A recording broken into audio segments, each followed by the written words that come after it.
Right, this is Johnny Boy Boxing. I'm here with my guy John. Alpha Glory. Bossy McKing, My King Productions. That's it, man. We're going to talk about some serious things. We just left the Xander Zayas fight at Madison Square Garden in New York City.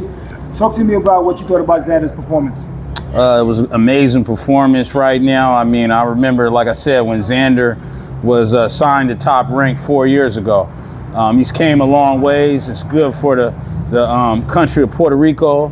It's good for him. I mean, he's a young, humble kid, and I think sky's the limit for him. Absolutely, man. He's in the tough weight division, 154 pounds. You got champions Bakram, Virgil Ortiz. I don't think he's a champion. Sebastian Fendor, he just fought last week. You got some killers in this division. Jerron Boots Ennis just moved up right now. There's so many young guys, so many great fighters there. How do you see a fight playing out with him and Sebastian Fendor? He's using that reach. He's 6'7", 85-inch long reach or whatever. What do you think about that fight? That's definitely going to be a good fight. Right now, I don't want to see him get rushed. I mean, let him. He's still toning in his skills. I mean, his potential is unlimited. But I don't want to see him get in there with sharks right now. I mean, he's still getting into his grown man. He's still learning boxing. But I do see Fendor, that should be a fight that is suitable for him to win. And I think that he can get in between there and be successful against a guy like Fendor. Absolutely. What are your thoughts, John? I thought his performance was good. He showed a lot of technical ability, as he always does, but this time he had some adversity, meaning he had a Mexican fighter who had an iron chin, who kept coming forward and was relentless. But with that being said, the higher skilled fighter won, which was Xander. He earned the victory. Puerto Rico should be really proud of him. Now you're asking me how a fight with Fendor would go. Another Mexican fighter. Giant. How does he slay the giant? Yeah, it's a difficult task, but I think he needs some fights in between. Like my man said, you cannot rush him. Boxing isn't a game, and you need to push him correctly. And I know, as a champion, you can't really choose that much. You can't really duck or anything like that. But if the fight happens, it's a really difficult task because he's facing what he faced tonight with technical ability, with more length. It's going to be a problem. Now, Xander, he has that undefeated record, right, guys? And Sebastian Fendor, we've seen him lose before, right? So we know he's not invincible. So my question is, how would you rate this? Is it a 60-40 fight? Is it 50-50? What do you think? 60-40. 60-40 in favor of Sebastian because of the height and reach? Well, I mean, Sebastian beat Tim Tszyu, he used that reach. Yeah, he used the reach last time, right? Yeah, he used the reach. He looked really strong. I mean, he put him down in the first round, and that was difficult. It's a tough task. Based off what I saw tonight. Yeah. He looked great. He looked great, but just the length is the issue, and it's something that I know his coaches are going to work really hard for. But as of now, I just need to think more on it, But yeah. Exactly. And then in terms of percentage, was it a 60-40, 50-50 in your opinion? What do you think? My man brought up a good point. Styles makes fights, but I have to give the advantage to Xander. I mean, a guy like Fendor, he's 6'7". I mean, he weighs real less. I mean, a nice little liver shot would put him down, and I think Xander's the guy to do that. Now, I do agree with my man right there when he said it's going to be a tough task, but if my man takes care of the real estate in that body, you'll see the Twin Towers fall. Absolutely. It'll pay off in the later rounds. Absolutely. Rounds, right? Absolutely. Down and get the job done. Now, Virgil Ortiz has sent a contract over to Xander Zayas. He said, you have 24 hours. He replied immediately, I want the fight. Then Virgil pulled out. Who is the best 154-pounder in your opinion? I got to go with Boots. Boots? Yeah, no question. Even though he hasn't performed at a 154 yet. He hasn't fought there yet. His skills are just undeniable. Yeah, his skills are undeniable. There's some other, but right now Boots is the guy right now. Boots is you see him being undisputed at 154, beating all the champions. I don't see nobody on his level right now. Absolutely, that's interesting because I'm a big fan of Boots as well. I'm cool with Bozy, his father. Oh yeah, Bozy's awesome, man. Philly. That's Philly. I have an appointment to go to Philly to interview Bozy and Boots, so I can't wait to get out there. But who do you think is the best 154-pounder out there? And it's really tough to say, but I think Virgil. I like Virgil. Ortiz, I like him a lot. Technical ability and just strong, and he showed a lot of maturity because a lot of his early fights, he's running through guys. In his last fight, Yes. He went 12 rounds. Majumov, no, didn't he knock out Majumov? Yeah. He did. Well, He went to the decision. Oh, He went to okay, decision. I'm sorry. I'm looking at it. I'm wrong too. Yeah, I thought he was. Yeah, he went to decision, but he showed a lot of maturity because a lot of people respect Majumov. You know, he's not an easy fighter. Exactly. He did really well. So, yeah, I think Virgil Ortiz. Okay, switching gears, we got to talk about Tank Davis was arrested. It's unfortunate. That puts the fight in jeopardy with him and Lamont Roach. What do you think about if that fight doesn't happen? They're talking about Shakur Stevenson stepping in. He was in Brooklyn when they fought the first fight. He said, if Tank doesn't give you the rematch, I'll step in. You know, Shakur just had a brilliant performance. What did you think about Shakur's performance against Zepeda? I think it was his coming out party. He showed that he's able to stay in the pocket, fight, and not do the Tom and Jerry, you know, the thing that Turkey talked about, right? So how does a fight between Lamont Roach and Shakur Stevenson play out? First off, Shakur is this guy's cousin. If you don't know that, yes, I'm biased. So right. Shakur versus everyone. That's this guy's cousin. Yeah. So it's gonna be a little bias out here, but I love Shakur. Yes. I love Lamont Roach too because nobody in DC. In Baltimore gave Lamont Roach a fighting chance. I think that fight does make sense. I want to see Tank and Lamont again because I think they robbed Lamont. Okay. But if it happens with Shakur and Lamont, I think the fans is going to be in for something special. Who wins that fight? I can't call it. I can't call it. I got to go with Shakur on points. But Lamont, he's a pit bull. Yes. Lamont knows how to get to your pressure points. And that's going to be the key to the fight of who is going to go down to the person's will. Exactly. One thing that Lamont did during the Tank fight, he stood in the pocket. He was rolling the punches. He didn't run, you know, and not a lot of people were doing that, and they were intimidated by Tank's power, you know. So it was exactly he used his skill and he made a tremendous fight. It's unfortunate what's going on with Tank, and if Shakur does step and fight Lamont, man, what a fight that's going to be. What a fight's going to be. As far as the winner, what do you lean towards? Oh, man. I don't. Shootout?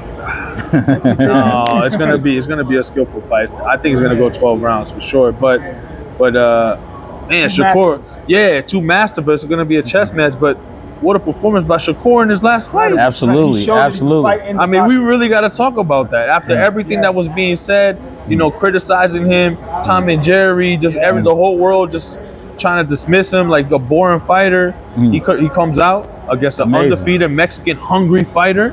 And does a performance of his career. Oh, yeah. Stayed in the pocket. Beautiful boxing, beautiful performance. Man, Shakur, your cousin, you're a beast, man. Jersey. And his jersey, so he's biased too. So we got two guys. Oh, yeah. Okay, now, Gervonta Tank Davis and Shakur happens. Let's say this fight happens. Let's say Gervonta skips this fight, Shakur and Lamont fight. Whoever wins that, Shakur gets a fight with Gervonta. How does that fight play out? Who do you lean towards? Who do you favor? Okay. Right now, I think Tank right now got to worry about other things besides boxing right now, you know. But let's say he beats it the way he beats all his cases. He beat the hit and run. He beat the other domestic abuse. His money's long. His lawyers are great, and he beats this one again. What happens with Gervonta in a perfect scenario with him and Shakur? I got to go with Shakur. Okay. You know, I don't know, you know, and Tank's a great guy, but I don't know if boxing right now is his priority. I don't know if that's on his mind right now. I don't know if boxing right now is something that he's taking seriously, because I know a Tank from 2018 to what I saw at the Barclays Center, that ain't the same Tank. So I have to go with Shakur right now. Shakur. That's it. Man, it's tough to say because, you know, boxing's mental is very important. The mental game is very important. So, if you're distracted, if you're not 100% focused, anything can happen. But with that being said, I think if he is focused and 100%, I'm sorry, but I gotta go with Tank, man. I gotta go with Tank. That knockout power. You feel he'll get the knockout on Shakur later in the fight? I feel like he'll catch him, just like Tank always does. I think Shakur's gonna look good, and then Tank's gonna catch him. You seen what happened? Exactly. You seen what happened when he fought Ghost, right? Yes, Roach was looking good early, Yes, yes. and then what? Yes. Yeah. He took him out. Oh, So, yeah. that's what I think is gonna happen. Yeah. think so. No doubt about it. No doubt about it. I like I said, a Tank that's boxing is his one priority. Nobody could beat this guy. I mean, his ring generalship is unbelievable. Timing. His is the timing. best in boxing. And then the number one thing, he don't waste punches. Yes, And- he's not wasting any energy. And that's what's going to be important. But like I said, the Tank that I saw in March, that's not the one that's been special. You know what I mean? The Tank I saw in March is like, I'm just doing this for a paycheck. Absolutely. You know. So and he knows him. He sparred with him when they were younger, so he has that history. He says, "Listen, I'm gonna get through Lamont Roach." I think he overlooked him. You know what I mean? Underestimated him. Well, that could be true, but anybody that knows boxing, Lamont Roach was robbed of that fight. You took a knee. Yes, you I did. mean, I think Lamont Roach hurt him a couple of times when he tried to run in. We're used to seeing Tank. He used to decoy his hooks. Yes. He just came straight in. You know what I mean? And that Tank, if he fought Lamont Roach will correct him and keep him honest if he chose to be careless like that. But like I said, I mean, what does Tank really want to do boxing? That's the question right now. Absolutely, man. I mean, we look forward to seeing all those fights between Lamont Roach and Shakur and Gervonta Tank Davis. We're switching gears. Canelo Alvarez is facing Terrence Crawford. We got to talk about this. Yeah. Who do you like in this fight? Who do you favor? How does this fight play out? It's a difficult fight to unravel due to the weight, due to the skill, due to the different styles. Meaning, you see Crawford's a slow starter, Canelo's a fast starter. As you've seen in his last two fights, he dropped Edgar Berlanga early, he dropped Munguia early, and we saw Crawford have issues with Majumov, early on. So, and that's his first time at 154 pounds, and then moving up to 168. Yeah, 168. Skipping 160. Yep, skipping 160, and then the big thing, no rehydration clause, which is crazy. So Canelo's going to be very comfortable for the fight. Man, if I had to pick one, it's just so hard to say. I don't know, man. What do you think, man? What do you think? Help me out, man. On a percentage, 60-40, 55-45, who do you lean toward? Who, obviously in Vegas, Canelo's the favorite to win the fight because he's comfortable at 168. So that's why everyone's picking him. This is a tall task for Terrence Crawford. Yeah. So would you lean a little bit towards it? Yeah. If I gave you $1,000 to bet money, it's not your money, it's my money. You're gonna take $1,000, you're gonna place a bet for me. Who are you betting that money on? Canelo.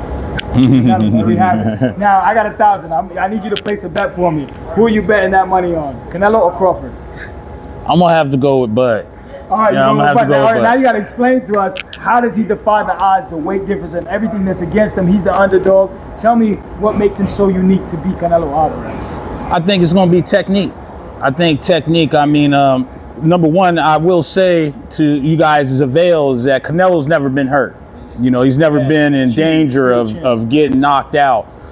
Crawford, his last performance wasn't that too believable that he can do this test. But Crawford, if there's anything left in him, he's going to show that day. And I believe that he's still got some technique to use his skills to evade it, but it's going to be speed. He's going to be the faster guy, but he's got a task at hand, and I believe if anybody's to beat him, I think Bud can do it. Bud can do it. Okay. I'm curious to see where this is gonna go. I'm leaning towards Canelo only because of the weight. It's not. I think that Crawford has the better boxing ability. I don't know about the better defense because the upper lateral movement of Canelo Alvarez, I think he stole a little moves from Floyd Mayweather. Right. He saw how great he was in defense. He said, I have to up my defensive game. Back in the day when Canelo was younger, he used to let his hands go and throw multiple combinations. I think that was a better version, but now he's looking for that knockout and he's cocking that left hand and he's ready for that. But I think I'm leaning towards Canelo Alvarez. If anybody could do it, it's Terrence Buck Crawford. Where do we rate him if Crawford is successful beating the great Canelo Alvarez, moving up basically 6 weight divisions because he came at 135, he's skipping 160. Where do you rate him in the top 10 all-time great?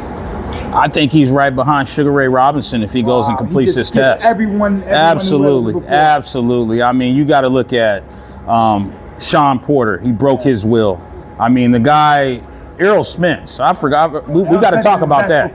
Oh man, they were supposed to be. That was a 50-50 fight. Right. And he dismantled. And that was supposed to be the best boxers out there, and it was a dominated performance. So I mean, you got to call the guy the equalizer. You know what I mean? Because he went out there and he told what he was going to do, and he beat the guy at his own game. You know what I mean? And he can fight southpaw, he can fight orthodox, and he's comfortable at it. So you can't bet against this guy. Absolutely, man. Well, I'm really interested to see that fight. But switching gears again, Manny Pacquiao fought over the weekend, 46 years old. What did you think about his performance, and should he continue boxing? His performance wasn't the Manny Pacquiao ode. It broke my heart to see that this is what he's got to do to stay relevant out there, because he's definitely a Hall of Famer. I don't think he should be fighting no more. I mean, he won that fight. I mean, he got raped behind it, but he did show grit and heart. But I can tell he was tired, you know. And he didn't look like in the 7th round he had to really find his constitution to finish that fight. I mean, he fought a guy, Mario Barrios, that was a subliminal fighter, but an old Manny Pacquiao would have put that guy away in 3 rounds. So I think it's really, I hope people that are in his corner, it can give him the honest truth and tell him it's time to, you know, hang him up. Absolutely. I have to agree with you on that. What's your opinion on Pacquiao? I disagree. I think his performance is great. As I mentioned off camera, that I went to see the Ugas fight, and he couldn't pull the trigger. His feet, he said he had bad cramps on his calves, and he couldn't move as well. And then you see in the first few rounds against Mario Barrios, he looked amazing. He was on his toes, no cramps, just the footwork was amazing. He had the speed, he had combinations, and he had the right guy in front of him, Mario Barrios, who isn't the most elusive guy. So I think he should fight one more time, man. just one more time. Just beat Barrios, become champ. I'm sorry, I love Pacquiao. I gotta be real. And just real quickly, you know, Bernard Hopkins, when he fought Jean Pascal, they had a draw rematch. He won the belt of Pascal, Bernard Hopkins. So if Bernard Hopkins can do it, why not Manny? Absolutely. That's just my opinion. That's a great comparison. Sure. Definitely. I mean, I would like to see Manny fight maybe Mario Barrios maybe one more time so he can get that done. But I don't want to see him face like Gervonta Tank Davis. No. Or Brian Norman Jr. Or Devin Haney. Yeah, Devin Haney's a safe fight. Man, no disrespect. What are you trying to say with that, bro? No disrespect. There's some respect on Haney, bro. He's undefeated. No disrespect. Okay, but we know he ain't gonna get knocked out. We all know he ain't. Haney has the boxing ability, though. I think he has the best jab at boxing, even though, you know, he was a little shy and timid in the Times Square event. I think he had to get his confidence back from the Ryan Garcia knockout and the long ear layoff. So now that he's back, I think his feet wet. For him to even accept Brian Norman Jr., you got to give him a lot of heart to even take that fight. Him and his father, Bill Haney. You know, he didn't have to take this fight. He could have went the easy route and said, I want Barrios. You know, I think Devin can beat Barrios, in my opinion. Especially with that knockout. Yes, I wouldn't take that fight, man. You gotta give that was vicious. Did you see that? That was crazy. Lost his memory for a month and a half. Busted jaw. He didn't know where he was at for a month and a half. So for Devin and them to he got heart. To Brian Norman's a bad boy. Listen, I'm not this guy that everyone's calling me. I just had to get my confidence back. In my opinion. Well, Johnny, I'm not saying that Devin is not a good fighter. He's a great fighter. He has the best job in boxing. That's what everyone says. Absolutely, but we got a loaded division right now, like a pistol right now. Crazy. I don't even want to throw the names out there when you talk about Norman and all those guys out there. Killers. And the question right now, if Devin Haney gets in the ring with one of those killers, how will he survive? Ryan Garcia right now, I mean, we know where he's at. Boxing is probably a second thing right now, part of his life. But if he's facing a boxer right now that's minds on boxing, we're going to see what happens at that point. Absolutely. There you have it, man. My guy right here, John. Glory. Bossy, my King Productions, one love. That's it, man. Johnny Boy Boxing. We'll catch you soon in the next one. Peace.